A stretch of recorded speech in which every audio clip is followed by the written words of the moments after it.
Nilalait nila yung mga construction worker na mababaho daw, libagin, nakakadiri. Akala mo naman talaga kung kagaganda ng mga buhay ng mga to.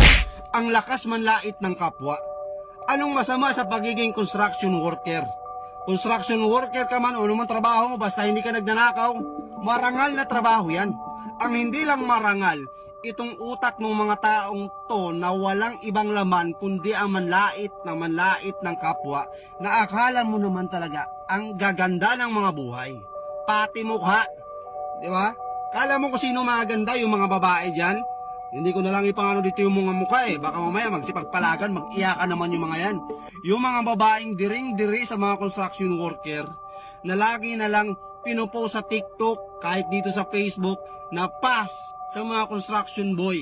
Nakakadiri sila, ang babaho nila. May mga vlogger dyan, kilala nyo na yan, kahit di ko nasabihin, napanood nyo rin naman yan. Grabe, diring-diri, wow ha. Eh di sana kayong gumawa ng mga bahay ninyo. Ayaw nyo pala eh. Nandidiri pala kayo sa mga construction worker. Kayong gumawa. Tingnan natin. Masyado kayong magagaling sa buhay eh. Ha? Baka yung mga magulang ninyo, baka yung trabaho niyan, kawatan yan. Ha? Baka yung pinapakain sa inyo ng mga magulang nyo, ang ganda ka ng trabaho ng mga magulang nyo, pero lakas naman mangawat. Ha? Ang lakas mangutong sa kaba ng taong bayan. Bato-bato sa langit. Lakas yung manlait sa mga construction worker, porkit ba nasa opisina kayo? Naka-aircon kayo? Hindi kayo naiinitan ng araw. Maganda yung mga uniform nyo. Kaya feeling nyo, ha? Kayo na yung pinaka-mayor dito sa mundo. Trabaho nyo na yung pinaka-malupit.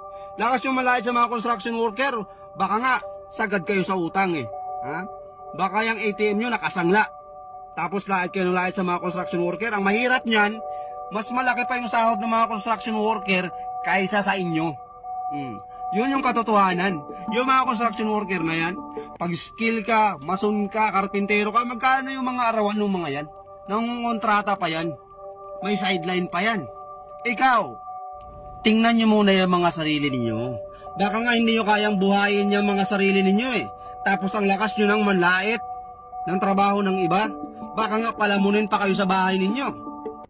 Yung mga babae dyan, ang lakas magsalita. Ha? Pa sa mga construction boy. Tapos yung mga napangasawa, ang pupugi, wala namang alam na trabaho, palamunin. Oh, real talk.